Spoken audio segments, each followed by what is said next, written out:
Alessandra Moretti, questa mattina in occasione della giornata internazionale delle persone con disabilità è venuta in visita al complesso di Via dei Colli, come l'ha trovato?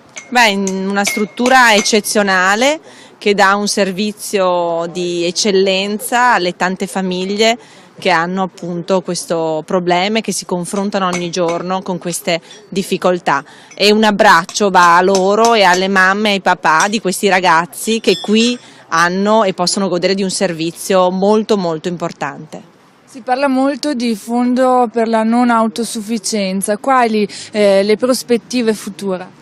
Ma intanto la Regione Veneto ha di fatto azzerato i fondi per il sociale, andando a smantellare un modello eccellente di socio-sanitario.